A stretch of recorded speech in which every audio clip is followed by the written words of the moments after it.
निकाला गया था। इसीलिए मैं मीठी बात करने नहीं जानता, मुझे लगता है एग्रेशन से राज्य को बदलूंगा। क्या जानते हैं आप झारखंड राज्य को महोदय? एग्रेशन मतलब आप क्या जानते हैं झारखंड राज्य को? हेलो दोस्तों, जैसे कि आप देख पा रहे हैं कि इस वीडियो क्लिप में किस तरह से जयराम दास से सवाल किए जा रहे हैं और किस तरह से सवाल जो किए जा रहे हैं उनका वो जवाब दे रहे हैं। तो इनका मैं आप लोगों को थोड़ा बता दूं कि जितना भी यहाँ अभी जो मीटिंग चल रही है इस वीडियो क्लिप में आपने देखा, ये जो मीटिंग है, कॉन्फ्रेंस जो है वो ऑर्गेनाइजेशन किया गया है फॉलोअर टीम, जो एक न्यूज़ चैनल चलाती है। और उसके साथ साथ में बहुत सारे 3 या 4 मंत्रियों को भी वहाँ पर इन्वाइट किया गया है और उन लोगों को भी कॉन्फ्रेंस में शामिल कर दिया गया है। तो जैसे कि यहाँ आप वीडियो में देखें कुछ क्लिप में कि जयराम दा किस प्रकार से उन लोगों का सवाल का जवाब दे रहे हैं, और वो सवाल है जो आप देख लिए हैं कि किस तरह का सवाल है। तो ये जो सवाल है वो जयराम दा का जो भी स्पीच होता है या जो भी भाषण होता है कहीं पर वो जाके करते हैं, तो वो भाषण को किस तरह से सबके सामने व्यक्त करते हैं। जैसे होता है कि किसी सभा में वो जा कर के बहुत सारा ऐसा एग्रेसिव भाषण देते हैं, उसका जो मुद्रा होता है वो थोड़ा गुस्सेला वाला मुद्रा होता है। और एक युवा है, तो युवा होने के कारण इनका जो भाषण करने बोलने का या भाषण जो या उसका विचार व्यक्त करने का जो तरीका है वो थोड़ा हटके है। इसका मतलब ये नहीं कि वो लोगों को गुस्सेला प्रदान कर रहे हैं। इसका मतलब ये है कि जितना भी वहाँ पे भाषण सुनते हैं वो गुस्सेला अंदाज जो है, गुस्सेला जो लय है, उनका जो स्पीच है वो सबको पसंद आती है। तो हम लोग इस वीडियो में जितना भी फॉलोअप टीम के द्वारा क्वेश्चन पूछा गया उस क्वेश्चन का जवाब इस वीडियो में देख पाएंगे। तो मैं हूँ तरस मुर्मू ऑफिशियल चैनल की तरफ से BS मुर्मू, और आशा करता हूँ कि आपको ऐसे ही वीडियो देते रहें और आप इस वीडियो को ज़्यादा से ज़्यादा शेयर करें, लाइक करें और अच्छा कमेंट करें। और साथ में अगर चैनल में नए हैं तो आप चैनल को भी सब्सक्राइब करके रखें ताकि जो भी आने वाले अपडेट है वो आपको सही समय पर मिल सके। तो चलिए इस वीडियो को अंत तक देखिए, और वीडियो का लास्ट में आप लोग कमेंट्स बॉक्स में ज़रूर अपना फीडबैक देने का कोशिश करें कि ये जो भाषण है वो जयराम दा का भाषण किनको किनको पसंद है और या नहीं है। उनके दोनों पाँव को काटा गया था, उनकी सांसें चल रही थी, उनके दोनों हाथ को काटा गया था, उनकी सांसें चल रही थी, उनके दोनों आंख को निकाला गया था। इसीलिए मैं मीठी बात करने नहीं जानता, मुझे लगता है एग्रेशन से राज्य को बदलूंगा। क्या जानते हैं आप झारखंड राज्य को महोदय? एग्रेशन मतलब आप क्या जानते हैं झारखंड राज्य को? हम उस राज्य से आते हैं जहां एक संसद ने सीने में 12 गोली खाई थी। हम उस झारखंड से आते हैं जहां MP member of parliament Sunil Mahto ने 1 2 3 4 5 6 7 8 9 10 11 12 गोली खाई थी सांसद ने। क्या सुनने में अच्छा लगता है? तब आप झारखंड को नहीं जानते हैं। झारखंड हमने बनाया है भैया। निर्मल महतो के सीने में गोली लगी थी तब झारखंड का चर्चा दिल्ली में हुआ था, तब राजीव गांधी को पता चला था कि हाँ झारखंड की डिमांड किया जा रहा है। तो मुझे लगता है एक बार ये श्रीमान, ये नियम कानून, एक बार एग्रेशन की गवर्नमेंट होनी चाहिए, बाकी यूथ डिसाइड करे। मेरा जो व्यवहार है फॉलोअप के मंच में भी मेरा यही व्यवहार है, पसंद लगे वोट कीजिएगा, ना लगे इग्नोर कीजिए। बोल रहे हैं सुनने में अच्छा लग रहा है, आप बोल रहे हैं नहीं सुनने में नहीं, आप तब झारखंड राज्य को नहीं समझते हैं सन्नी जी। मैं बोल रहा हूँ एग्रेशन नहीं, आप नहीं समझते हैं झारखंड राज्य को। मैं एग्रेशन सुनने में अच्छा नहीं लगता, यही रियलिटी है। एग्रेशन मतलब यही है कठोर डिसीजन, त्वरित कार्रवाई। आज कार्रवाई किस पे होती है? एक ठेला पे काम करने वाला है, तुरंत कार्रवाई होगी। एक मजदूर है, पुलिस तुरंत कार्रवाई करेगी। आपकी कार्रवाई उस समय काहे नहीं होती है जब बड़े बड़े लोग आपकी गिरफ्त में आते हैं, बड़ी बड़ी मछलियां जाल में फंसती हैं, क्यों कार्रवाई नहीं होती? हम लोग आते हैं तो छोटा रहे या बड़ा रहे, जो गलत रहेगा उस पर कार्रवाई होगी। एग्रेशन का मतलब है कॉर्पोरेट से कोई भय नहीं। एग्रेशन का मतलब है अमीरों के चंदे से पलना नहीं। एग्रेशन का मतलब होता है निडर होकर, निष्पक्ष होकर झारखंड के मुद्दों पे बात करना, झारखंड के मुद्दों के समाधान करने के लिए प्रयास करना। आज राजभवन में लोग धरने पर बैठे हैं, मुख्यमंत्री के आवास पे लोग धरने बैठे हैं, आज CGL के JSC कार्यालय के बाहर लोग धरने पे बैठे हैं। आंदोलन रोज होता है, लेकिन जयराम महतो एक 50 लड़कों के आंदोलन से आज CM का फेस बन के कैसे सामने आया? इस सवाल का उत्तर कोई दे। आंदोलन इस राज्य में रोज होता है, जयराम महतो है क्यों? क्योंकि मैंने उन मुद्दों को टच किया, मैंने उस मुद्दों पे बात किया जो झारखंड की जरूरत थी, जिसपे झारखंड बात करना चाहता था। साफ शब्दों में झारखंड चाहता था कि बिल्ली के गर्दन में घंटी बांधी जाए, पर बांधेगा कौन? बेरमो कठारा की घटना है, वहां एक व्यक्ति का अटेंडेंस रोक दिया जाता है, पंच ब्लॉक कर दिया जाता है, जो नौकरी का प्रावधान होता है कोलियरी में। वो व्यक्ति हमारे पास आता है, आके हमें सुनाता है कि भैया ऐसा ऐसा बात है, मेरा कसूर इतना है कि झारखंडी है और हमें मतलब मेरा पंच को ब्लॉक कर दिया गया है, मेरे अटेंडेंस को रोक दिया गया है, तो कुछ उपाय किया जाए। तो हम उनको फ़ोन लगाते हैं, तो हमने परिचय दिया कि सर ऐसा क्यों करते हैं, गरीब आदमी है, बड़ी मुश्किल से रोजगार चलता है, तो इनको पुनः रख लिया जाए। तो उधर से आवाज़ आई कि आप कौन बोल रहे हैं? तो हमने कहा कि हम जयराम कुमार महतो बोल रहे हैं, वर्तमान में गिरिडीह लोकसभा लड़े हैं। तो बोला नहीं, आपसे हम परिचित नहीं है। तो हमें लगा कि शायद वो विधायक या सांसद की पैरवी सुनना चाहते हैं। तो मैंने इतना कहा था कि 2 महीने के बाद चुनाव है, हम बेरमो भी लड़ेंगे, गोमिया भी लड़ेंगे, डुमरी भी लड़ेंगे। अगर वहां से कोई भी सीट जीत के आ जाते हैं तो आपको दामोदर नदी में ले जाकर डाल देंगे। विश्वास कीजिए, विश्वास कीजिए, वो व्यक्ति का भी नाम बता देंगे, ऐसा नहीं हम झूठ बोल रहे हैं। 10 सेकंड में उनका आवाज बदला कि जयराम बाबू बोलिए क्या बात है। अगर मेरे इस व्यवहार से उसका नौकरी बच जाता है तो मुझे अपने इस व्यवहार से कोई कंप्रोमाइज नहीं करना है। 24 साल आपने चला लिया श्रीमान करके, 24 साल आपने चला लिया नियम कानून की बात करके। हमें लगता है कि एक एग्रेसिव गवर्नमेंट आनी चाहिए और मेरा यही एग्रेशन मुझ में रहेगा। क्योंकि मैं ना संजय मेहता जी के तर्ज पे मैं बरी से आता हूं, ना मैं चौपारण से आता हूं, ना मैं गढ़वा से आता हूं, मैं धनबाद से आता हूं। मैं एक घटना सुनाता हूं सुरेश महतो की, और विधायक मैडम बैठी हैं, हालांकि उस समय वो बहुत किस्सा पुराना है। वो झरिया विधानसभा की घटना है, वो भोरा क्षेत्र की घटना है। एक व्यक्ति है, उनका नाम है सुरेश महतो, मैं उस कौम का बेटा हूं। एक व्यक्ति थे, उनका नाम था सुरेश महतो, मैं उस कौम का बेटा हूं। उनको मारा गया था, उनकी सांसें थी, उनके दोनों पांव को काटा गया था। उनकी सांसें चल रही थी, उनके दोनों हाथ को काटा गया था। उनकी सांसें चल रही थी, उनके दोनों आंख को निकाला गया था। इसीलिए मैं मीठी बात करने नहीं जानता, मुझे लगता है एग्रेशन से राज को बदलूंगा। वे ऐसे लोग हैं जिनको लगता है कि इस दुनिया में मौत नाम की कोई चीज़ नहीं होती है, जिनको लगता है कि शायद वो सारा धन एकत्रित करके स्वर्ग जा सकते हैं, वहाँ सुख भोग सकते हैं। बिल्कुल ये बहुत गंभीर समस्या है और मुझे लगता है कि इसमें सरकार के लोग शामिल होंगे, विपक्ष के लोग शामिल होंगे। ये कोई नई बात नहीं है। अगर आदरणीय शिल्पी जी कह रही हैं कि अगर वो जनता जानती है तो जनता को मालूम है कि किस प्रकार से जेपीएससी की परीक्षा होती है। उनमें जब रिजल्ट आता है तो विधायक जी के रिश्तेदार होते हैं। इसमें 24 वर्षों से जिन लोगों ने राज्य की सत्ता को संभाला है, 24 वर्षों से जिन लोगों ने इस राज्य की सरकार को चलाया है, पक्ष बन के विपक्ष बन के, सबका उसमें हिस्सेदारी होता है। तो इसलिए जिस दिन वो इस बात को मानेंगे कि हमें एक समानतापूर्वक जीवन जीना है, हम लोग वास्तव में इंसान मनुष्य तभी हैं जब दूसरे की दर्द, दूसरे की तकलीफ और पीड़ा को देखकर हम भी पीड़ित होते हैं, तब शायद ये माहौल बदले। लेकिन फिलहाल ऐसे परिवेश में ये बुद्ध का देश भले है, लेकिन आज बुद्ध के विचार बिल्कुल विलुप्त हो चुके हैं। मुझे नहीं लगता है कि कोई शांति प्रिय तरीके से इस प्रकार के रास्तों से हटेगा। मैं बनावटी इंसान नहीं हूं।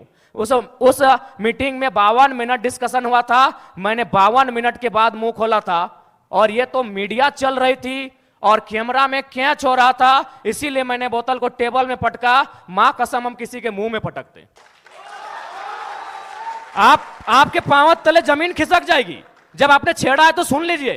यही विनोद बिहारी विश्वविद्यालय में एक कंपनी, एक एजेंसी ने टेंडर लिया है। मजदूरों को ज्वाइनिंग लेटर के साथ साथ रिजिग्नेशन लेटर पे साइन करा गया। इस भारत में कहां होता है यार? मैं आक्रामकता की बातें करता हूं, कारण कौन है?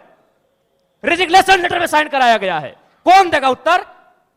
भारत देश में 4 स्तंभ है कहने को, न्यायपालिका, कार्यपालिका, विधायिका, पत्रकारिता। कौन रिस्पॉन्सिबल है कि ज्वाइनिंग, ताजुब की बात है, ज्वाइनिंग लेटर भी मिला है और उनको साइन भी करा लिया है। क्या बोलते हैं आप? रिजिग्नेशन लेटर, रिजाइन लेटर में भी साइन करवाया गया है।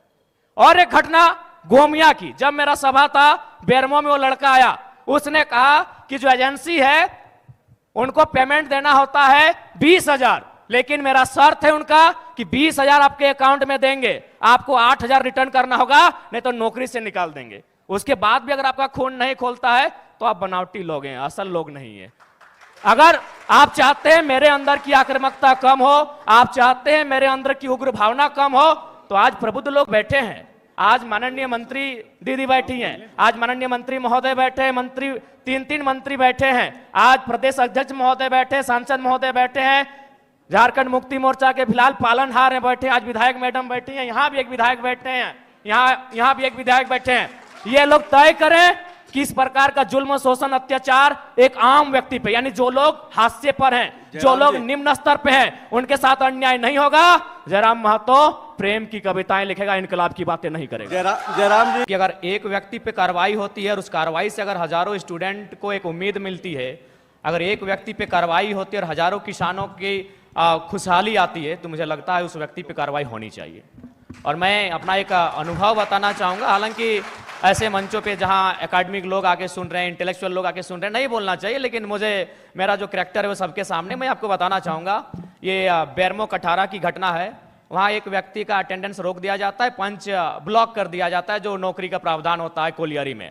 वो व्यक्ति हमारे पास आता है, आके हमें सुनाता है कि भैया ऐसा ऐसा बात है, मेरा कसूर इतना है कि झारखंडी है और हमें मतलब मेरा पंच को ब्लॉक कर दिया गया है, मेरे अटेंडेंस को रोक दिया गया है, तो कुछ उपाय किया जाए। तो हम उनको फ़ोन लगाते हैं, तो हमने परिचय दिया कि सर ऐसा क्यों करते हैं, गरीब आदमी है, बड़ी मुश्किल से रोजगार चलता है, तो इनको पुनः रख लिया जाए।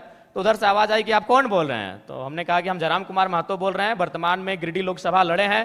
तो बोला नहीं, आपसे हम परिचित नहीं है। तो हमें लगा कि शायद वो विधायक या सांसद की पैरवी सुनना चाहते हैं। तो मैंने इतना कहा था कि 2 महीने के बाद चुनाव है, हम बेरमो भी लड़ेंगे, गोमिया भी लड़ेंगे, डुमरी भी लड़ेंगे, अगर वहां से कोई भी सीट जीत के आ जाते हैं तो आपको दामोदर नदी में ले जाकर डाल देंगे। विश्वास कीजिए, वो व्यक्ति का भी नाम बता देंगे, ऐसा नहीं हम झूठ बोल रहे हैं। 10 सेकंड में उनका आवाज बदला कि जयराम बाबू बोलिए क्या बात है। अगर मेरे इस व्यवहार से उसका नौकरी बच जाता है तो मुझे अपने इस व्यवहार से कोई कंप्रोमाइज नहीं करना है। अलग राज्य की लड़ाई जिन मुद्दों के साथ लड़ी गई थी वही मेरे मुद्दे होंगे। झारखंड अलग राज्य की लड़ाई में जो सोच के साथ इस राज्य को अलग किया गया था कि जब ये राज्य अलग होगा तो यहाँ के युवाओं के पास क्या अधिकार होगा, जब ये राज्य अलग होगा तो यहाँ के किसानों के पास क्या स्वतंत्रता होगी, मेरे मुद्दे वही होंगे। झारखंड जो हमारे झारखंड के नाम में ही छुपा है, झाड़ यानी जंगल, खंड यानी जमीन का एक भूभाग, और हमारी जो निरंतर लड़ाइयाँ रही हैं आदिकाल से वो इसी विषय को लेकर रही हैं। तो जब मैं विधानसभा के चुनाव में जाऊँगा, मेरा पहला मुद्दा इस राज्य में एक सुदृढ़ स्थानीय नीति का रहेगा। चूँकि मैं जिन क्षेत्रों से आता हूँ वो कोयलांचल का क्षेत्र है। आज भी मैं जब कोयलांचल से होकर आया तो लोगों ने अपनी समस्याओं को लगभग 15-20 आवेदन मेरे पास पड़े। जब मैं एक सामान्य सा बालक हूँ, मैं एक साधारण सा बालक हूँ और मुझे प्रतिदिन 15 से 20 समस्याओं को सुनना पड़ता है, जो समस्याएं होती है ज़मीन से संबंधित। इसलिए मेरा मानना है कि ज़मीन संबंधित जो कानून जो आज हमारे राज्य में हैं भी, CNT, SPT, लेकिन जो लोग सरकार में बैठे हैं उनके मैनिफेस्टो में शामिल होने के बाद भी प्रभावी रूप से लागू ना हो पाना, प्रभावी रूप से उन विषयों पर चर्चा नहीं कर पाना, उनको संरक्षण ना दे पाना एक बहुत ही गंभीर विषय है। और मेरा मानना यही है, जो कि मैं किसान वर्ग से भी संबंध रखता हूँ, एक किसान का बेटा हूँ, तो मेरे हिसाब से जो ज़मीन संबंधित मुद्दे हैं वो मेरे प्राथमिक मुद्दे होंगे। उसके बाद आज छात्रों की समस्या देख सकते हैं। आज CGL के छात्र, JSSC CGL के छात्र आज धरने पर बैठे हैं। विगत जो पहला एग्जाम हुआ था उस एग्जाम में धांधली हुई, इस एग्जाम में धांधली का मामला सामने आ रहा है। तो निश्चय एक बेहतर नियोजन नीति हो और इस तरीके से एग्जाम को लिया जाए कि धांधली ना हो, गड़बड़ी ना हो, और महत्वपूर्ण सबसे कि अन्य राज्य से लोग जो हमारी हकमारी कर रहे हैं वो कम से कम रुके। उसके लिए मेरे पास मेरी योजना होगी कि हम लोग प्रखंड स्तरीय भाषा के आधार पर एग्जाम लेंगे। क्योंकि भारतीय संविधान आर्टिकल 1516 इस बात का उल्लेख करता है कि हम जात के आधार पर भेदभाव नहीं कर सकते हैं, हम धर्म के आधार पर भेदभाव नहीं कर सकते हैं, हम उद्गम स्थान के आधार पर भेदभाव नहीं कर सकते हैं, हम लिंग के आधार पर भेदभाव नहीं कर सकते हैं, लेकिन भाषा का कहीं जिक्र नहीं है। तो मेरा मानना है कि सरकार को इस विषय पर सोचना चाहिए। हम लोग अगर सरकार में आते तो इस विषय पर सोचेंगे कि जो प्रतियोगिता की परीक्षाएं होंगी वो हमारी भाषाओं में होंगी। फॉर एग्जाम्पल, जैसे मान के चलिए कोई हिंदी का पेपर आता है परीक्षा में, उसमें एक सवाल आता है कि आंख का तारा इसका मतलब क्या होता है, आग बबूला होना इसका मतलब क्या होता है। तो झारखंड के अभ्यर्थी के साथ साथ इस सवाल का उत्तर बिहार के अभ्यर्थी को भी मालूम है, इस सवाल का उत्तर उत्तर प्रदेश, मध्य प्रदेश, राजस्थान के अभ्यर्थी को भी मालूम है। लेकिन अगर हम अपनी भाषा को प्रमोट करेंगे, अपनी कल्चर को अगर प्रमोट करेंगे प्रतियोगिता परीक्षाओं में, और वहाँ सवाल ये रहेगा, मान के चलिए मैं धनबाद के तुपचांची ब्लॉक से आता हूँ और वहाँ एक मुहावरा चलता है, पखड़ तर हाथ करे करे झाँक, ना ये राजस्थान को समझ में आएगी ना ये उत्तर प्रदेश को समझ में आएगी। इससे क्या होगा कि नियम भी बना रहेगा और हमारी जो नौकरियों में हकमारी हो रही है वो भी सुरक्षित रहे। के द्वारा जो एविडेंस साक्ष्य प्रस्तुत किए जा रहे हैं, तो प्रथम दृष्टि से तो यह स्पष्ट हो रहा है कि इस बार भी जो CGL का पेपर है उसमें कहीं ना कहीं गड़बड़ी हुई है, धांधली हुई है। और मुझे लगता है कि पिछली बार जो पेपर गड़बड़ी हुआ था, अगर उसका जो लोग दोषी हैं, अगर वे दोषी लोग पकड़े जाते हैं, अगर उन पर कार्रवाई होती तो शायद इस बार उनका मनोबल इतना ऊंचा नहीं होता।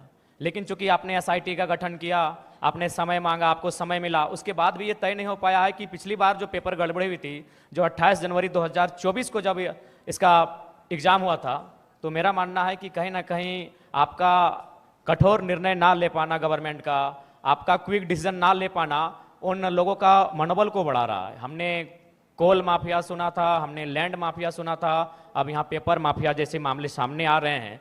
तो इससे आप इनकार नहीं कर सकते हैं, इस पर आप मौन नहीं रह सकते हैं। ये तो आपको तय करना होगा, इस बात को आपको मानना होगा। क्योंकि पिछली बार हमारे ही 15 साथियों पर एफआईआर हुआ था, आज भी उस मुकदमे के कारण हमारे प्रत्याशी रांची के हमारे आदरणीय देवेंद्र जी जेल गए, उसी मुकदमे के कारण गए थे। तो जाहिर सी बात है वो हाईलाइट तभी हुआ जब हम लोगों ने प्रोटेस्ट किया। उस प्रोटेस्ट के परिणाम स्वरूप उस समय वर्तमान मुख्यमंत्री माननीय चंपई सोरेन जी थे, एसआईटी का गठन हुआ। लेकिन आज परिणाम और निष्कर्ष आपके सामने क्या है? यानी आप लोग उन माफियाओं के मनोबल को बढ़ाने का कार्य आप स्वयं कर रहे हैं। तो ये तो आपको तय करना है कि आप छात्रों के साथ हैं या पेपर माफियाओं के साथ है, ये सरकार को आके तय करना है। यदि आप पेपर माफियाओं के खिलाफ हैं तो पिछली बार जो आपने एसआईटी का गठन किया था उसका निष्कर्ष क्या है, उसका रिजल्ट क्या है, दोषी कौन लोग हैं, वो कटघरे के पीछे कब होंगे, ये राज्य की जनता जानना चाहती है। सीजीएल जेएसएससी के तमाम 6 लाख अभ्यर्थी जानना चाहते हैं। बिल्कुल, सूर्या जी से यही सवाल रहेगा। आप सत्ता के में भी रहे, पिताजी ये के तरफ या इंडिया अलायंस की तरफ? हम लोग अकेले ठीक हैं सर। चुनाव के बाद भी? तो चुनाव के बाद क्यों, हम लोग जनता से हम लोग आशा और अपेक्षा रखें हैं कि हम लोग को अकेले इतनी ताकत दी जाए कि इस राज्य के लिए बेहतर और भला कर सकें। तो आप 81 सीट पर लड़ रहे हैं और चुनाव के बाद जो भी स्थिति हो आप कहीं नहीं जा रहे हैं? जी, हम लोग लगभग 70 सीटों से आवेदन मिला है, वहाँ तो लड़ना ही लड़ना है। बाकी सीटों पर अगर अच्छे प्रत्याशी दमगर मिले तो निस्संदेह हम लोग 81 सीटों तक पहुँचेंगे।